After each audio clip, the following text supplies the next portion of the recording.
আসসালামু আলাইকুম রহমতুল্লাহ। এসএসসি 2026 ব্যাচের শিক্ষার্থী বন্ধুরা, তোমাদের যে এর আগে বাংলাদেশের ইতিহাস ও বিশ্ব সভ্যতা সম্পর্কে আমি সাজেশন দিয়েছিলাম, তো কিভাবে তুমি পড়বা। আমি বলেছিলাম তোমার আগে মেন বইটা সুন্দর মতো করে পড়তে হবে, তো এরপরে তোমাদের টিক পড়তে হবে।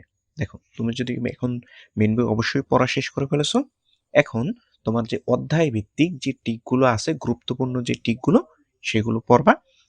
তো টিকে ভালো রেজাল্ট করতে হইলে আমি তোমাদের জন্য এখানে খুবই গুরুত্বপূর্ণ কিছু টিক নিয়ে এসেছি। দেখো, এই যে টিকের যে সাজেশনটা, এটা আমি পার্থিব বুকস থেকে মানে টাকা দিয়ে সংগ্রহ করেছি। আমি তোমাদের ফ্রিতেই দিতে আছি, যাতে তোমরা একটা ভালো রেজাল্ট করতে পারো। তো দেখো, এখানে তোমাদের সম্পূর্ণ অধ্যায় নাই, তোমাদের অধ্যায় আছে মোট হইলে 6টা। অধ্যায় 2, অধ্যায় 4, অধ্যায় 6 এবং অধ্যায় 8, অধ্যায় 9 এবং অধ্যায় 13। তো এখান থেকে আমি পার্ট বাই পার্ট তোমাদের ভিডিও দেওয়ার চেষ্টা করব।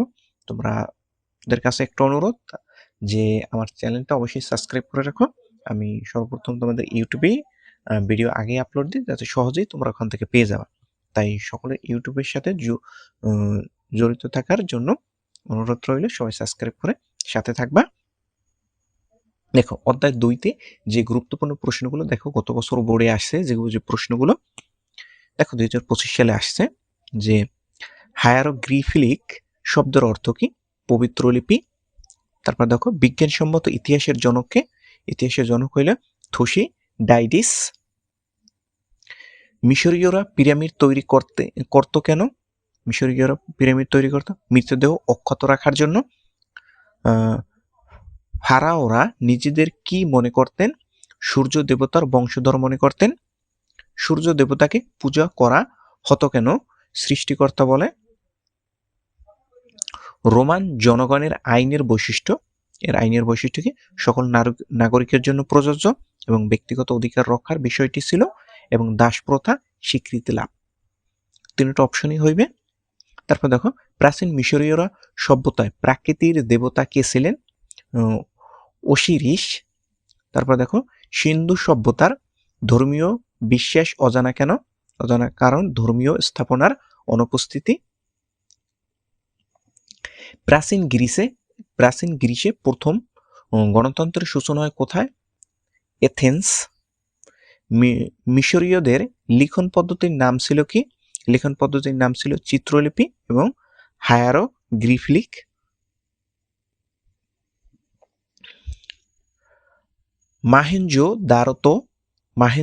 মাহেঞ্জোদারোতে কোন যুগের নিদর্শন পাওয়া যায়? সেটা হলো ত্রাম ও ব্রোঞ্জ যুগের। বুলগাকপুর অর্থ কি? বিদ্রোহের নগরী। এথেন্সের মিত্র রাষ্ট্র নিয়ে গঠিত গুজটের নাম কি? ডেলিয়ান লীগ। ফাহিয়েন কোন দেশের নাগরিক ছিলেন? চীন। ফারাওরা কার প্রতিনিধি? স্রষ্টার। তারপরে দেখো, এখানে ক নামক অঞ্চলে দুটি গোষ্ঠীর মধ্যে 200 বছর ধরে সমমত বিদ্যমান ছিল। অধিকার বঞ্চিত একটি গোষ্ঠীর দীর্ঘ সংগ্রামের ফলে ক অঞ্চলে লিখিতভাবে আইন তৈরি হয়, এবং এখানে হইবে যে তোমার ক নামক অঞ্চলে দুটি গোষ্ঠীর মধ্যে 200 বছর ধরে সমঝোতা বিদ্যমান ছিল। অধিকার বঞ্চিত একটি গোষ্ঠীর দীর্ঘ সংগ্রামের ফলে ক অঞ্চলে লিখিতভাবে আইন তৈরি হয়। এর ধারাবাহিকতায় সেখানে সংঘাত দূর হয়ে গণতন্ত্র প্রতিষ্ঠিত হয়। উদ্দীপকে ক অঞ্চলটি কোন সভ্যতার ইঙ্গিত বহন করে? রোমান। উক্ত সভ্যতার অবদান কি? উক্ত সভ্যতার অবদান হইছে তোমার যে প্রজাদের মধ্যে নিয়ম কানুনের ন্যায্যতা প্রতিষ্ঠিত হয়, এবং কি নাগরিকদের মৌলিক রক্ষা কবচ স্বীকৃতি পায়। রোমান সভ্যতা কোন নদীর তীরে গড়ে ওঠে? টাইবার। মিশরীয়দের কাছে ধর্ম এত গুরুত্বপূর্ণ ছিল কেন? মিশরীয়রা ধর্ম দ্বারা প্রভাবিত ছিল। পেরিকেলিসের শাসন কমে, মানে পেরিক্লিসের শাসনকে কোন স্বর্ণযুগ বলা হয়? রাষ্ট্রীয় নীতি নির্ধারণে সাধারণের অংশগ্রহণ ছিল। মিশরীয়দের কাছে নীল নদের দেবতা হিসেবে পরিচালিত ছিল ওসিরিস। মিশরীয়রা পিরামিড তৈরি করেছিল কেন? মৃতদেহ রক্ষার উদ্দেশ্যে। নীল নদের উর্বর জমিকে ভিত্তি করে কোন সভ্যতা গড়ে উঠেছিল? মিশরীয়দের লিখিত পদ্ধতিকে কি বলা হতো? বলা হতো হায়ারোগ্লিফিক। মিশরীয়রা সর্বপ্রথম কয়টি ব্যঞ্জনবর্ণ আবিষ্কার করেন? 24টি। মিশরীয়দের কাছে ধর্ম এত গুরুত্বপূর্ণ ছিল কেন? মিশরীয়রা সর্বক্ষেত্রে ধর্ম দ্বারা প্রভাবিত ছিল। বিজ্ঞানসম্মত ইতিহাসের জনককে? ইতিহাসের জনক হয়েছে তোমার থুকিডাইডেস। পৃথিবীর মানচিত্র প্রথম অঙ্কন করে কারা? গ্রিকরা। আদিম মানুষেরা অস্ত্র তৈরি করতে কি ব্যবহার করত? পাথর। পুরোপলীয় যুগ কি? পুরনো পাথরের যুগ। কোন অস্ত্র দিয়ে প্রাচীন মানুষ পশু শিকার করত? পাথরের অস্ত্র। পুরনো পাথরের যুগ শেষ হলে মানুষ কোনটি শেখে? কৃষিকাজ।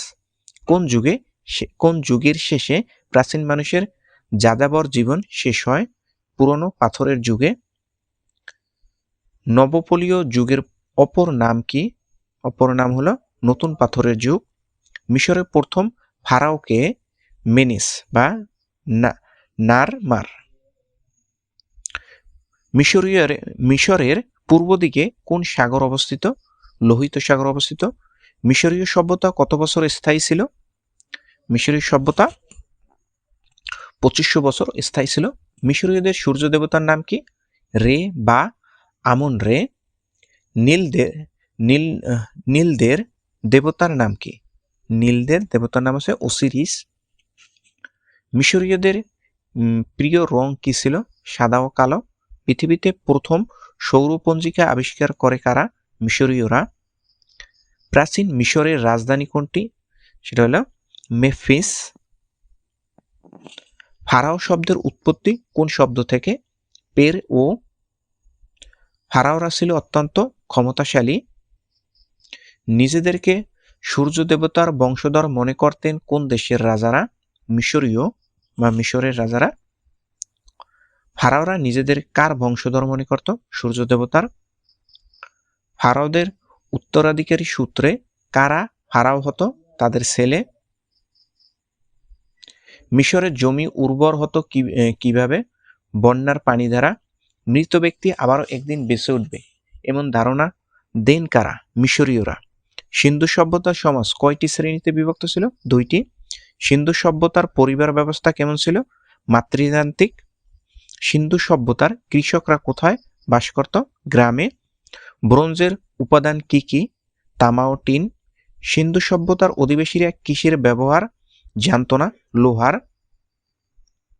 মিশরীয়দের লেখার সময় মনোভাব কেমন থাকতো? আনন্দপূর্ণ। কোন সভ্যতাকে তোমার হরপ্পা সংস্কৃতি বলা হয়? তোমার সিন্ধু সভ্যতাকে। কোন সভ্যতার আবিষ্কারের কাহিনী চমকপ্রদ? সিন্ধু প্রদেশ কোন দেশে অবস্থিত? প্রদেশ পাকিস্তান। লারকানা জেলা কোন প্রদেশের অন্তর্ভুক্ত? সিন্ধু। মহেঞ্জোদারো শহরের মাটির ঢিবি কেমন ছিল? উঁচু। মরা মানুষের ঢিবি বলতে বোঝায় মহেঞ্জোদারোকে। পরিকল্পিত নগরী কোন সভ্যতার অবদান? সিন্ধু সভ্যতার অবদান। সিন্ধু সভ্যতার পরিবার পদ্ধতি কেমন ছিল? একক পরিবার। সিন্ধু সভ্যতার ঘরবাড়িগুলো কয় তলা বিশিষ্ট ছিল? 2-3 তলা বিশিষ্ট। মহেঞ্জোদারোর স্থাপত্যের মধ্যে উল্লেখযোগ্য বৃহৎ মিলনায়তনটি কত ফুট জায়গা জুড়ে তৈরি হয়েছিল? 80 ফুট। হরপ্পাতে কি পাওয়া গেছে? তোমার শস্যাগার। বৃহৎ স্বর্ণাগার কোথায় পাওয়া গেছে? তোমার মহেঞ্জোদারোতে। সিন্ধু সভ্যতার যুগে কতটি ভাস্কর্য মূর্তি পাওয়া গেছে? 13টি। মহেঞ্জোদারোতে কোন ধরনের মূর্তি পাওয়া গিয়েছে? নারী মূর্তি। মহেঞ্জোদারোতে কতগুলো সিল পাওয়া গেছে? 2500। ইলিয়ট ও ওডিসি কোন ধরনের রচনা? মহাকাব্য। ইঞ্জিয়ান সভ্যতা আবিষ্কৃত হয় কত শতকে? 19 শতকে। গ্রিকরা প্রথম অঙ্কন করে পৃথিবীর মানচিত্র। গ্রিক সভ্যতা গড়ে ওঠে কিভাবে? ক্ষুদ্র ক্ষুদ্র দ্বীপ নিয়ে গ্রিক সভ্যতাকে কত ভাগে ভাগ করা যায়? 2 ভাগে। হেলেনিস্টিক সংস্কৃতি কোথায় গড়ে উঠেছিল? আলেকজান্দ্রিয়ায়। স্পর্শটা কোথায়? গ্রিসে। প্রাচীন পৃথিবীতে প্রথম গণতন্ত্রের সূচনা হয় কোথায়? তোমার এথেন্সে। এথেন্স শতকে রাজতন্ত্রের পরিবর্তে অভিজাততন্ত্র প্রতিষ্ঠিত হয়। কত? 7 শতকে। কার মৃত্যুর পরে এথেন্সের দুর্ভোগ শুরু হয়? পেরিক্লিস। স্পার্টা ও এথেন্সের মধ্যে মোট কতবার যুদ্ধ হয়? 3 বার। এথেন্স ও স্পার্টার মধ্যে সংঘটিত যুদ্ধের নাম কি? সেটা হলো পেলোপনেসিয়ার যুদ্ধ। পেলোপনেসিয়ার যুদ্ধ। 460 থেকে 404 খ্রিস্টপূর্বাব্দে পেলোপনেসীয় যুদ্ধ সংঘটিত হয়েছিল কতবার? 3 বার। এথেন্স তার বন্ধু রাষ্ট্রগুলোকে নিয়ে যে জোট গঠন করেছিল তা হচ্ছে কি? ডেলিয়ান লীগ। স্পার্টা তার বন্ধু রাষ্ট্রগুলোকে নিয়ে যে জোট গঠন করেছিল তা হচ্ছে পেলোপনেসীয় লীগ। কত শব্দে এথেন্স স্পার্টার অধীনে চলে যায়? 369 অব্দে। সর্বপ্রথম সূর্যগ্রহণের ব্যাখ্যা দেন কে? থালেস। গ্রিসের যুক্তিবাদী দার্শনিকদের বলা হতো সফিস্টিকে। পৃথিবীর মানচিত্র প্রথম অঙ্কন করে কারা? গ্রিক বিজ্ঞানীরা। তারপর দেখো, কারা প্রথম প্রমাণ করে যে পৃথিবী একটি গ্রহ? গ্রিকেরা। সূর্য ও চন্দ্রগ্রহণের কারণ সর্বপ্রথম কারা নির্ণয় করেন? গ্রিক জ্যোতির্বিদরা। ফিলিপ কোন দেশের রাজা? মেসোডনের। গ্রিসের সংস্কৃতির নাম কি? হেলেনীয়। স্বাধীন গ্রিসবাসীর ছেলেরা কত বছর বয়সে থেকে পাঠশালায় যাওয়া আসা করত? 7 বছর। ধনী ব্যক্তির ছেলেদের কত বছর পর্যন্ত লেখাপড়া করা লাগতো? 18 বছর। ইউরিপিসিডিস কে ছিলেন? নাট্যকার। দ্য পেলোপনেসিয়ান ওয়ার বইটির লেখককে? থুকিডাইডেস। গ্রিকদের কতটি দেবদেবী ছিল? 12টি। গ্রিকদের দেবতার রাজা কে ছিলেন? জিউস। গ্রিকদের প্রধান দেবতার নাম কি? জিউস। গ্রিকদের সূর্য দেবতার নাম কি? অ্যাপোলো। গ্রিকদের সাগর দেবতার নাম ছিল কি? পোসিডন। গ্রিকদের জ্ঞানের দেবী কে ছিলেন? অ্যাথেনা। রোমে কার নেতৃত্বে দাস বিদ্রোহ সংগঠিত হয়? তোমার স্পার্টাকাস। প্যান্থিয়ন কি? প্যান্থিয়ন ধর্ম মন্দির। পৃথিবীর সবচেয়ে বড় নাট্যশালা কোথায় তৈরি হয়েছিল? রোমে। রোমানদের মধ্যে কে বিজ্ঞান সম্পর্কে বিশ্বকোষ প্রণয়ন করেন? প্লিনি। রোমানদের কোন সম্রাট খ্রিস্টান ধর্ম গ্রহণ করেন? কনস্টান্টাইন। সর্বপ্রথম সম্পূর্ণ রোমান আইন সংকলন করে কে? সম্রাট জাস্টিনিয়ান। রোমান আইন সংকলিত হয় কয়টি ব্রোঞ্জতে? 12টি ব্রোঞ্জ পাতে সংকলিত হয়। রোমান আইনকে কয়টি শাখায় ভাগ করা যায়? 3টি শাখায়। সভ্যতায় রোমানদের সবচেয়ে বড় অবদান? আইনশাস্ত্রে।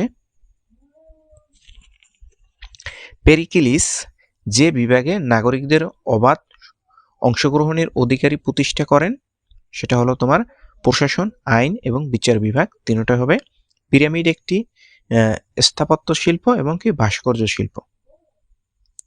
একটা উদ্দীপক আছে দেখো, শরীফ স্যার গণিতের ক্লাসে ত্রিভুজের বিভিন্ন প্রকারভেদ নিয়ে আলোচনা করেছিলেন।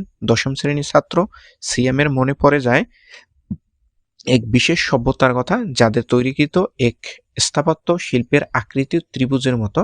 সেটা হলো কি? সিএমের কোন সভ্যতার কথা মনে পড়ে গেছিল? মিশরীয় সভ্যতা, মানে পিরামিডের কথা বলেছে। উক্ত সভ্যতার লোকেরা ছিল ধর্ম দ্বারা প্রভাবিত এবং প্রথম পঞ্জিকার আবিষ্কারক।